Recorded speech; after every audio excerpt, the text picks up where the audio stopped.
Hey everyone, I hope everyone's doing well. Today we're going to talk about how we need to clean ourselves from our past and things of the past. So for those of you guys who joined us on our Zoom meeting last night, it was a blessing, and I encourage everyone to do so every Friday until we can meet in person again. So when we look at cleaning ourselves from the past, we look towards our verse of the month, which you'll find in Song of Songs, chapter 2, verses 10 through 12.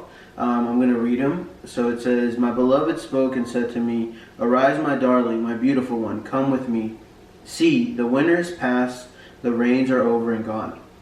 Flowers appear on the earth, the season of singing has come. The cooing of doves is heard in our land,'" right? So I really see when I look at these verses, see that, hey, we began a new season of spring, and the winter is past, as it says here, right? And anytime I think about the winter, and I think about what that is, what symbolism that has in our lives, I think of our past, right? When we think of the winter, it's characterized as something barren, cold, snow in some cases, right?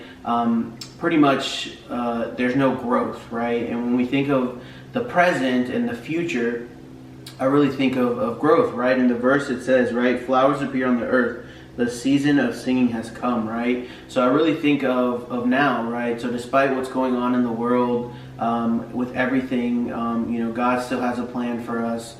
He wants us to grow in Him, to show and bear those fruits that He has planted in us.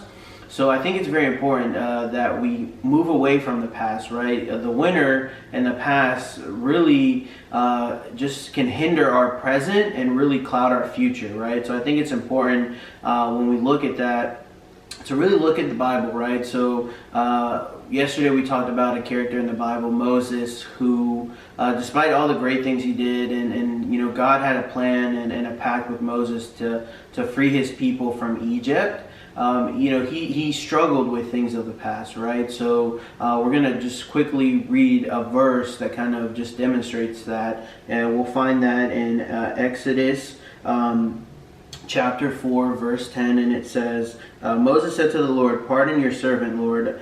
I have never been eloquent, neither in the past, nor since you have spoken to your servant. I am slow of speech and tongue,'" right? So despite everything God had planned for Moses, ultimately his winter, which was, his 40 years in the desert, really, right? He wasn't able to see a spring, which was the promised land, right? So I think that happens to us in many occasions. We struggle with things that we've dealt with in the past, and they don't allow us to get to our spring, right? To our future, to our present, and to bear those fruits, right?